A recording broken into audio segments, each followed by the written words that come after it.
أعوذ بالله السميع العليم من الشيطان الرجيم من حمزه ونفخه ونفسه بسم الله الرحمن الرحيم ربي يسر ولا تعسر وتمم بالخير ربي زدني علما۔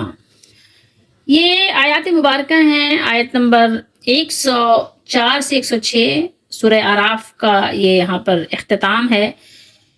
تو اس کی یعنی پہلی نشست ہم کر چکے ہیں، آج دوسری نشست ہے اس کی، اور اس میں پہلی آیت جو تھی آیت نمبر 104 وہاں پر اللہ نے بیان کیا کہ جب قرآن کی تلاوت کی جائے تو اسے غور و فکر کے ساتھ سنو اور خاموش رہو، یعنی یہاں توجہ کرنے کا بیان تھا۔ اب یہاں آیت نمبر 105 میں بیان کیا اللہ تعالیٰ نے، اور اپنے رب کو دل میں یاد کرو۔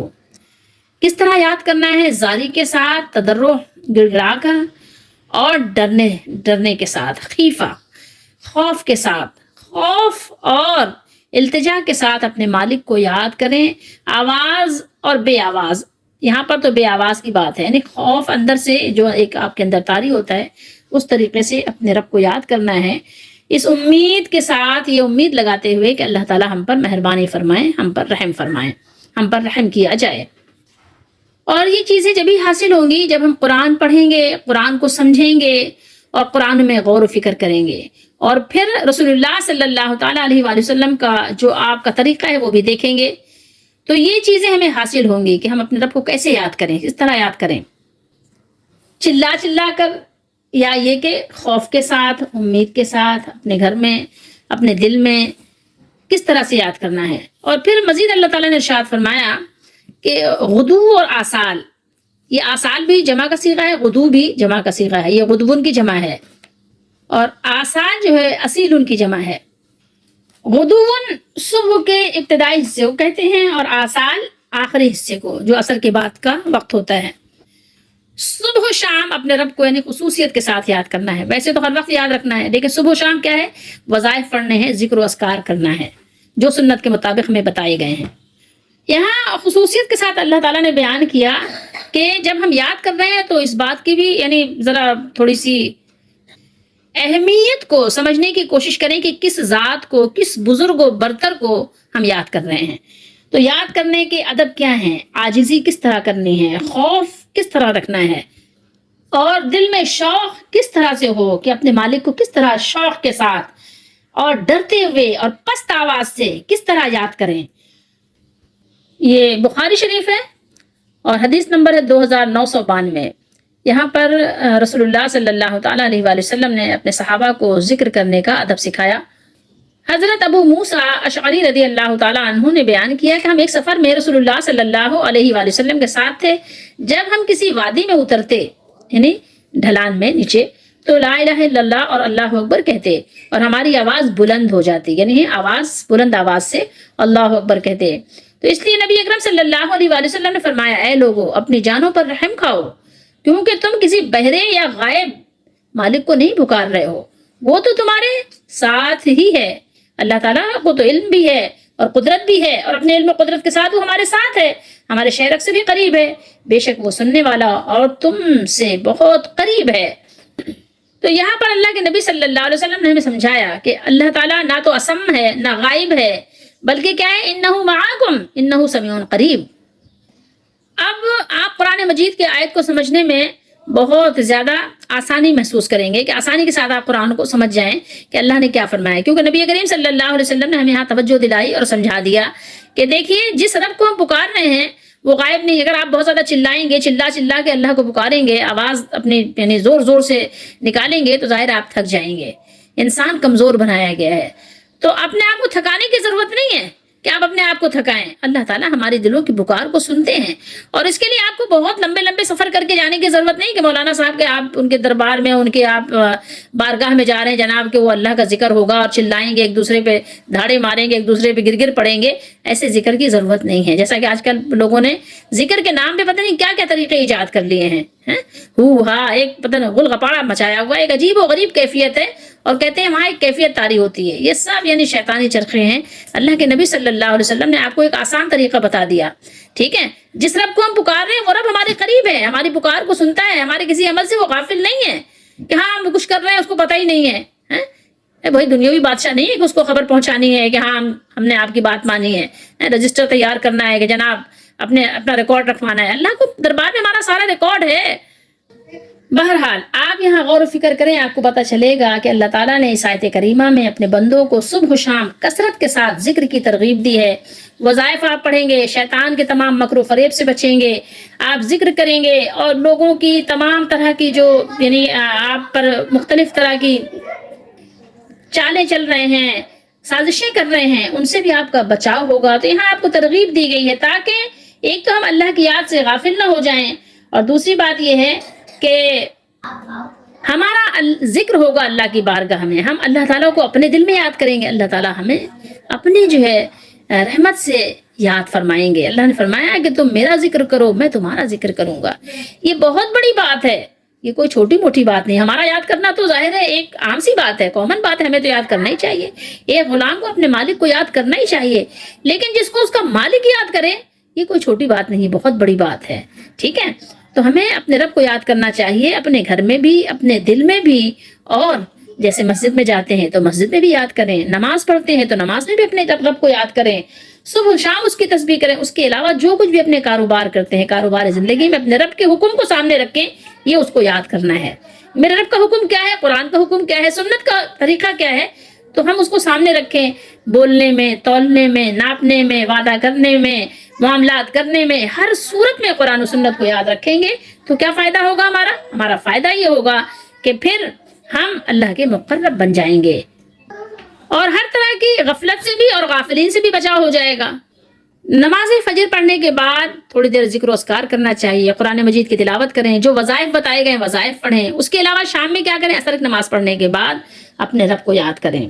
ٹھیک ہے، عصر سے مغرب تک کا جو وقت ہے بڑا قیمتی وقت ہے، اپنے رب کو یاد کرنے کا وقت ہے. فجر کی نماز کے بعد جو اشراق تک کا وقت ہے وہ بھی وقت بہت قیمتی وقت ہے، اور اس وقت میں، ان اوقات میں دل کی حاضری کے ساتھ اللہ کا ذکر کرنا، اللہ کو یاد کرنا غفلت کو دور کرنے میں بے حد مفید بھی ہے.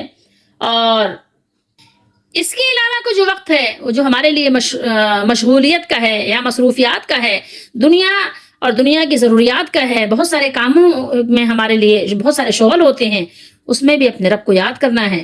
اس میں جو یاد کرنے کا طریقہ ہے اس طریقے پہ اس میں یاد رکھیں.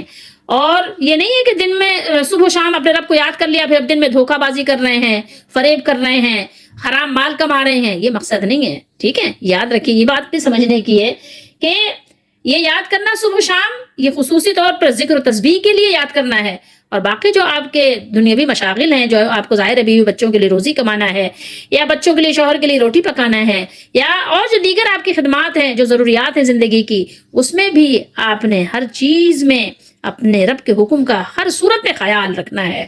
اس سے کیا ہوگا، ہماری غفلت کی چادر اتر جائے گی، غفلت کے پردے اٹھ جائیں گے، اور غفلت ہماری دور ہو جائے گی، اور ہم اپنے مالک کا قرب حاصل کرنے میں، کامیابی حاصل کرنے میں انشاءاللہ کامیابی اللہ تعالی ہمیں نصیب فرما دیں گے.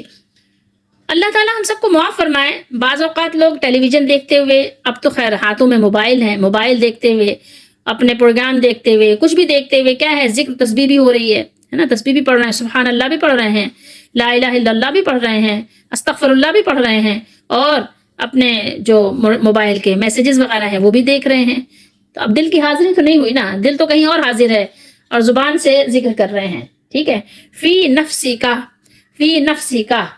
اب ظاہر وہاں پہ کیا ڈر خوف ہوگا، کیا سمجھ آئے گی. اللہ تعالیٰ ہم سب کو معاف فرمائے، اور ان حرکات سے ہمیں توبہ کی توفیق دے کہ یہ عادتیں چھوڑ دیں کہ جب اللہ کا ذکر کریں، جب درود شریف پڑھیں، جب اپنے دیگر وظائف پڑھیں، تو کم از کم اس وقت اپنے موبائل کو اپنے سے دور کر دیں. اللہ ہمیں توفیق دے. تو ذکر جو ہے یہ ہے فی نفس کا، دل کے ساتھ کرے. صرف زبان چل رہی ہو اور دل حاضر نہ ہو تو کچھ خاص فائدہ حاصل بھی نہیں ہوگا. پھر نہ تو آپ کی گڑ گڑاہٹ ہوگی، نہ التجا ہوگی، نہ مناجات ہوگی، بس ایک وہ عادت ہوگی، ایک رسم ہوگی جو ادا ہو جائے گی. تضرعاً، ذکر خوب عاجزی کے ساتھ اور گڑ گڑا کر کیا جائے. خیفتاً، اللہ کا خوف دل پر طاری ہو، اور اپنی عملی کوتاہی اور اللہ تعالیٰ کی گرفت کا ڈر بھی ہو کہ کہیں اللہ ہمیں پکڑ لے تو ہمارا کیا بنے گا. دون الجہر من القول، اس کے دو مطلب ہو سکتے ہیں. ایک تو یہ کہ آواز کے بغیر ہو، کیونکہ یہ اخلاص سے قریب اور ریا سے دور ہے. یہ خالصتاً اپنے رب کے لیے ہے. ٹھیک ہے، آواز نہیں نکل رہی لیکن دل میں میرا رب مجھے یاد ہے، میرا رب مجھے یاد ہے. دل کی گہرائیوں سے اپنے رب سے محبت کے ساتھ اس کو یاد کریں. اور دوسرا یہ کہ ذکر اور قرآن کی تلاوت نہ بالکل آہستہ ہو نہ بہت بلند آواز سے ہو. ایسا بھی نہ ہو کہ چیخ چیخ کے گھر والوں کو بھی پریشان کر رہے ہوں. ٹھیک ہے. اور ایسا بھی نہ ہو کہ کیا پڑھ رہے ہیں خود ہی نہیں سمجھتے. ٹھیک ہے. خود ہی نہیں سمجھ رہے ہیں نہ اس کا ترجمہ سمجھ رہے ہیں, بس صرف اس کے الفاظ طوطوں کی طرح رٹ رہے ہیں. ٹھیک ہے. زبان چلتی ہی نہیں ہے, بس غاں کر لیا. تو یہ نہیں ہونا چاہیے. ایک درمیانے اللہ تعالیٰ نے ایک اعتدال کی راہ اللہ تعالیٰ نے ہمیں سکھائی ہے. ابو داؤد شریف کی حدیث شریف ہے کہ آپ صلی اللہ تعالیٰ علیہ وآلہ وسلم نے حضرت ابوبکر صدیق رضی اللہ تعالیٰ عنہ جو کہ یعنی ہلکی آواز سے قرآن کی تلاوت کر رہے تھے, تو آپ نے فرمایا کہ آواز کو تھوڑا سا اپنے بلند کر لو. ٹھیک ہے. اور حضرت عمر رضی اللہ تعالیٰ عنہ کچھ تیز آواز سے تلاوت کر رہے تھے, تو آپ صلی اللہ علیہ وسلم فرمایا کہ اپنی آواز کو تھوڑا سا ہلکا کر لو. ٹھیک ہے. یہ دونوں صورتوں میں کیا ہے, دل کی حاضری کے ساتھ زبان سے الفاظ کا ادا ہونا بھی ضروری ہے. صرف دل میں ذکر اگر آپ کر رہے ہیں, دل میں اپنے رب کو یاد کرتے ہیں, تو یہ کیا ہے, یہ غور و فکر ہے. ٹھیک ہے. اس کو آپ زبان سے ذکر نہیں کہیں گے. اور اگر کوئی شخص نماز صرف دل سے پڑھتا جائے, زبان سے الفاظ ادا نہ کرے, تو کیا آپ کہیں گے نماز ہو گئی اس کی؟ آپ کیا کہیں گے, بتائیے, سوچئے کہ کیا اس کی نماز ہو گئی؟ آپ ظاہر بات ہے آپ کہیں گے نماز نہیں ہوئی نا, کہ آپ کو زبان سے الفاظ ادا کرنے ہیں نا, جو بھی آپ پڑھ رہے ہیں زبان سے تو کہنا ہے نا. ٹھیک ہے. وَلَا تَكُن مِنَ الْغَافِلِينَ, ذکر جو ہے ہر وقت جاری رہے. ٹھیک ہے. ہر وقت کیا مطلب ہے کہ ہر وقت اپنے مالک کے حکم کو آپ نے یاد رکھنا ہے, کبھی بھی بھولنا نہیں ہے. اور یہاں پر اللہ تعالیٰ نے فرشتوں کی تعریف بیان فرمائی ہے کہ جو فرشتے اللہ کی بارگاہ میں ہیں. ٹھیک ہے. یہاں ان کی تعریف کرتے ہوئے فرمایا ہے کہ جو رات دن اللہ کی تسبیح بیان کرتے رہتے ہیں. ٹھیک ہے. رات دن کیا کرتے ہیں, اللہ کی تسبیح ذکر کرتے رہتے ہیں, اور اس سے ذرا برابر بھی نہ اکتاتے ہیں نہ تھکتے ہیں. ان الذین عند ربک لا یستکبرون عن عبادتہ, بے شک جو لوگ تمہارے رب کے پاس ہیں وہ اس کی عبادت سے گردن کشی نہیں کرتے. اللہ تعالیٰ نے فرشتوں کا یہ ذکر اس لیے فرمایا تاکہ کثرت طاعت و عبادت میں ان کی پیروی کی جائے. ٹھیک ہے. جیسے کہ فرشتے اپنے رب کو یاد کرتے ہیں, صرف اسی کو یاد کرتے ہیں, صرف اسی کا سجدہ کرتے ہیں, صرف اسی کا حکم مانتے ہیں, ایسے ہی ہم بندوں کو بھی چاہیے, ہم انسانوں کو بھی چاہیے کہ اپنے رب کو خالصتاً اسی کو پکاریں, اسی کو یاد کریں, اور ہر وقت اسی کو یاد رکھیں. یہ اس کا حق بھی ہے. اور اس مقام پر ہمیں بھی سجدہ کرنے کا حکم اس لیے ہے کہ یہاں فرشتوں کے اللہ تعالیٰ کو سجدہ کرنے کا ذکر ہے. جیسا کہ حدیث شریف میں ہے, صحیح مسلم شریف کی حدیث شریف ہے کہ رسول اللہ صلی اللہ علیہ وسلم نے فرمایا, کیا تم اپنی صفوں کو اس طرح نہیں باندھو گے جس طرح فرشتے اپنے رب کے پاس صف بستہ رہتے ہیں؟ ہم نے کہا تو آپ نے فرمایا وہ پہلی صفوں کو مکمل کرتے ہیں اور صف میں خوب مل کر کھڑے ہوتے ہیں. تو جب جماعت کے لیے نماز کھڑی کریں تو صفیں بھی ایسی بنائیں. رسول اللہ صلی اللہ علیہ وسلم کا خاص طریقہ تھا کہ جب آپ یعنی نماز کے لیے جماعت کرانے کے لیے تشریف لاتے تو پہلے صحابہ کرام رضی اللہ تعالیٰ عنہم کی صفوں کو درست فرماتے تھے, اور فرماتے کہ صفوں کو اپنے یعنی بالکل ایسی کر لو جیسے فرشتوں کی صف ہوتی ہے. مل کے کھڑے ہو جاؤ, کندھے سے کندھا ملا لو, پاؤں سے پاؤں ملا لو, اور اس طرح سے اپنے رب کے حضور میں کھڑے ہو. تمہارے درمیان خلا نہ ہو تاکہ تمہارے دل بھی ملے رہیں, دل بھی جڑے رہیں. تو اللہ تعالی ہم سب کو ہر کام میں سنت کو پیش نظر رکھنے کی, سنت کے مطابق عمل کرنے کی توفیق عطا فرمائیں. تو یہ حدیث شریف ہمیں بہت سارے سبق بھی دے رہی ہے. الا تصفون کما تصف الملائکۃ عند ربها, اور فرمایا یتمون الصفوف الاولى ويتراصون في الصف. یہ قرآن مجید کا پہلا سجدہ ہے. سورہ اعراف کا سجدہ جو ہے وہ پہلا سجدہ ہے. یہ قرآن مجید میں پہلا سجدہ تلاوت ہے. اس بات پر اجماع ہے کہ اس آیت کریمہ کی تلاوت کرنے اور سننے والے کو سجدہ کرنا چاہیے. جو لوگ تلاوت کر رہے ہیں وہ بھی سجدہ کریں, اور جو لوگ سن رہے ہیں وہ بھی سجدہ کریں. تلاوت کرنے والے, تلاوت سننے والے دونوں سجدہ کریں. اب ہم یہاں اپنے لیے غور بھی کر سکتے ہیں, اور مزید یہ کہ اپنا سبق بھی لے سکتے ہیں کہ دیکھیے ہمارے دل اس میں گرد و غبار پڑ جاتا ہے, ہمارے دل گندے ہو جاتے ہیں, ہمارے دلوں میں جو گناہوں کے میل کچیل ہیں ہمارے دلوں کو پراگندہ کر دیتے ہیں. تو دل کے آئینے سے غفلت کا غبار اور روح کے رخ تاباں سے نافرمانی کے داغ دھبے دھونے کا بہترین طریقہ کیا ہے؟ بہترین طریقہ یہ ہے کہ انسان اپنی زندگی کی صبحیں اور شامیں یاد الہی میں گزارے, یاد الہی میں بسر کرے. اپنے مالک کو کبھی نہ بھولے, اپنے مالک کو یاد کرتے رہیں, یاد کرتا رہے. ذکر تب اپنا پورا اثر دکھاتا ہے. آج ہم ذکر کرتے ہیں، ہمارے ذکر کا کوئی اثر نہیں ہوتا. ذکر کی بڑی بڑی محفلیں سجتی ہیں، لیکن جب باہر نکلتے ہیں تو وہی کام کرتے ہیں جو اس سے پہلے کر رہے ہوتے ہیں. کوئی چینج نہیں آتا، کوئی تبدیلی نہیں آتی. ویسے ہی جھوٹ بولنا، ویسے ہی دھوکہ کرنا، ویسے ہی فریب گھروں میں، بستیوں میں، محفلوں میں، اور انفرادی طور پر بھی، اجتماعی طور پر بھی کوئی اثر کیوں نہیں ہوتا؟ اتنے حاجی حج کر رہے ہیں، کوئی بدلتا ہی نہیں.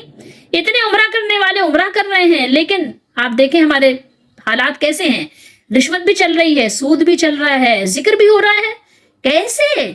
بڑے بڑے اجتماعات بھی ہو رہے ہیں، اجتماعی دعائیں بھی ہو رہی ہیں. بتائیے تو صحیح، یہ اثر کیوں نہیں ہو رہا ہے؟ کچھ تو سوچنا ہے نا کہ اثر کیوں نہیں ہو رہا ہے. سوچئے کیوں نہیں ہو رہا ہے اثر. یہ سب سنت کے مطابق نہیں ہے. یہ ہمارے پیچھے ہمارے اصل میں کمی ہے. اوپر پالش بہت کی ہوئی ہے ہم نے، لیکن ہمارے پلر جو ہے نا وہ مضبوط نہیں ہے. پلر ہمارے کمزور ہیں. آپ کو پتا ہے ہمارے پلر اگر مضبوط ہوتے نا تو ایسا نہ ہوتا. آپ سمجھ رہے ہیں بات کو؟ توحید میں کمی ہے. ہمیں محمد رسول اللہ صلی اللہ علیہ وسلم کی سنتوں کو سمجھنے میں ہمارے کمی ہے. جبھی تو ہمارے دلوں میں وہ اثر ہو ہی نہیں رہا ہے. بس ایک عمل ہے، ایک رسم ہے، کری جا رہے ہیں. یعنی سجاوٹ تو بہت ہے، مضبوطی کا کوئی خیال نہیں ہے. بہت سے لوگ نمازیں بھی پڑھ رہے ہیں، روزے بھی رکھ رہے ہیں، حج بھی کر رہے ہیں، بظاہر زکوٰۃ بھی دے رہے ہیں، کچھ صدقات بھی دے رہے ہیں، سب چیزوں کا اہتمام ہو رہا ہے. نعتیں بھی پڑھی جا رہی ہیں، حمد کی بھی تکرار ہو رہی ہے. لیکن کیا ہوا؟ کیا ہوا؟ ماحول تو اور زیادہ خراب سے خراب تر ہو گیا. ماحول تو ایسا بنا دیا کہ گھٹن زدہ ماحول ہو گیا. آپ دیکھیں تو اختلاجی کیفیت ہو جاتی ہے کہ یار لوگوں سے معاملات کرنا کتنا مشکل کام ہو گیا ہے. کیسے لوگوں سے معاملات کریں؟ کسی کی بات کا یقین ہی ختم ہو گیا. کیسے؟ یہ کیسے ہوا؟ کبھی آپ نے سوچا کہ یہ ذکر، یہ نمازیں، یہ روزے کچھ اثر ہی نہیں رکھ رہے ہیں؟ ان کے اثرات ہمارے عمل پہ کچھ ظاہر نہیں ہے. تو کیا مقصد ہے؟ اس میں جو مذکورہ شرائط ہیں وہ موجود ہی نہیں ہے. شرائط پوری نہیں کر رہے ہیں نا، بس رسم ادا کر رہے ہیں. شاید کہ خودرو مسلمان ہیں ہم، پیدائشی مسلمان ہیں، مسلمان پیدا ہو گئے اور بس یہ رسمیں دیکھی تھی شروع سے کہ ماں باپ ادا کرتے تھے، ہم بھی ادا کر رہے ہیں. خوف الہی دل میں نہیں ہے. اس مالک کا جو ایک بلند، جو شان والا ہے، اور جو بزرگی، اس کی جو عظمت ہمارے دل میں ہونی چاہیے، شاید وہ ہم نے اب تک اپنے دل میں اس کو جگہ نہیں دی، اس کی عظمت کو جگہ نہیں دی، اس کی بزرگی کو جگہ نہیں دی. مال کو شاید زیادہ اہمیت دے دی. زیادہ اہمیت آپ اس طرح کہہ سکتے ہیں کہ مال کے حصول کے لیے حلال و حرام کی تمیز بھی کھو دی، اور سچائی کو بھی شاید پیچھے چھوڑ دیا، اور کتاب و سنت کو بھی پس پشت ڈال دیا. شاید یہی وجہ ہے کہ ہماری روزیاں حلال نہ ہونے کی وجہ سے بھی بہت ساری باتیں ہمیں سمجھ نہیں آتی، اور مال کی ناجائز محبت کرنے لگے. جائز محبت تو جائز ہی ہے، ہماری ضرورت ہے نا، تو اس لیے ظاہر محبت اس لیے ہے کہ اگر ظاہر اس کی حفاظت نہیں کریں گے تو پھر بھک منگے بن جائیں گے، دوسروں سے مانگیں گے، ہاتھ پھیلائیں گے. لیکن یہ ہے کہ ایک ضرورت کی محبت اتنی ضرور ہونی چاہیے کہ ظاہر اپنی ضرورت کے لیے مال کو جمع کرنا، رکھنا، وہ تو ٹھیک ہے کہ ہماری ضرورت ہے، لیکن مال کے لیے جو حرکتیں ہم کر رہے ہیں وہ ظاہر ہے کچھ ہماری نگاہوں سے پوشیدہ تو نہیں ہے، سب جانتے ہیں کہ کیوں کر رہے ہیں. یہ زیادہ کی حوث ہے، اسی وجہ سے ہمارے دلوں پر اس کا اثر نہیں ہو رہا ہے. خودرو مسلمان ہے، پیدائشی مسلمان ہے، کوئی اس کے لیے کوئی قربانی تو دی نہیں، تو اس کی اہمیت بھی دل میں نہیں ہے. بس خودرو ہے نا، خودرو نکل آئے پودے. خودرے پودے تو کیا ہوتا ہے، اکھاڑ کے پھینک بھی دی جاتے ہیں، یا تو بھینسوں کے سامنے، چوپایوں کے سامنے چارہ ڈال دیے جاتے ہیں. یہی حال ہمارا ہو رہا ہے. آپ دیکھیں خودرو، بالکل ہمیں تو اس بات کا احساس کرنا چاہیے تھا، بلکہ اس بات کا ہر وقت شدید احساس ہونا چاہیے تھا کہ ہمارے اعمال اور ہمارا ذکر اس بارگاہ ذوالجلال میں اس کی شایان شان نہیں ہے. ہم تو ہر وقت اس سے ڈرتے رہتے، اس کو یاد کرتے رہتے اور اس کے حکم کا خیال رکھتے. لیکن ہم نے ایسا نہیں کیا. ہم نے فروعات کو، ہم نے سجاوٹ کو سب کچھ سمجھ لیا کہ ہم نے سرخی پاؤڈر لگا کے ہم نے سمجھ لیا کہ جناب یہی اصل ہے. ٹھیک ہے، لیکن سرخی پاؤڈر کیا ہوا، تھوڑا سا پانی کا چھینٹا پڑا، سب دور ہو گیا، حقیقت سامنے آ گئی. بظاہر کیا کیا، گلے پھاڑ پھاڑ کر، خوب چیخ چیخ کر اللہ تعالیٰ کو یاد کیا، جس میں ایک بے ادبی بھی ہو سکتی تھی کہ ظاہر اللہ تعالیٰ کو اتنے گلے پھاڑ پھاڑ کر، اتنا چلا چلا کر یاد کرنے کی ضرورت نہیں تھی. درمیانہ ایک انداز رکھنا چاہیے تھا، ٹھیک ہے، جس میں ایک ادب بھی ہوتا، سنجیدگی بھی ہوتی، ایک شعور بھی ہوتا، اور ایک غور و فکر بھی ہوتی. اس میں ہمیں تو چاہیے تھا کہ ہم اپنے مالک بزرگ و برتر برتر و بالا افضل و اعلیٰ مالک کے سامنے اس طرح عاجز ہوتے، اس طرح اس کو یاد کرتے، ایسے یاد کرتے کہ ایک عاجزی کا ذکر کرتے ہوئے عاجزی کا مجسمہ بن جاتے. ٹھیک ہے، ذکر کرتے وقت ہم سب کو چاہیے کہ عاجزی اور انکساری کا مجسمہ بن جائیں، کبر و غرور اور غفلت و کاہلی سے کوسوں دور ہو جائیں. اور مزید ایک سبق اس میں یہ بھی دیکھ لیجئے کہ یہ سورہ مبارکہ کا اختتام، سورہ اعراف کا اختتام کس سے ہو رہا ہے؟ ذرا غور کیجئے کہ یہاں پر اس سورہ مبارکہ کے اختتام اللہ نے فرشتوں کے ذکر خیر سے کیا، اور بتایا جا رہا ہے کہ جب یہ نورانی اور پاک مخلوق، یہ فرشتے ہر وقت اپنے رب کے ہر حکم کے سامنے جو تسلیم سر خم کیے رہتے ہیں، ان کی زبانیں اپنے رب قدیر کی حمد و ثنا اور تسبیح و تمجید میں مشغول رہتی ہیں، اور ان کے دل اس کی یاد میں مشغول رہتے ہیں، اور ان کی پیشانیاں اللہ کی بارگاہ میں سجدہ ریز ہیں. تو پھر انسان ہے نا، انسان ذرا غور کرے. انسان تو وہ ہے کہ جو ہمارے بابا آدم، یہ مسجود ملائکہ ہیں، ان کو تو ملائکہ نے، ان فرشتوں نے سجدہ کیا تھا آدم علیہ السلام کو، اور انسان کو اللہ نے آدم علیہ السلام کو یہ خلیفہ بنایا ہے.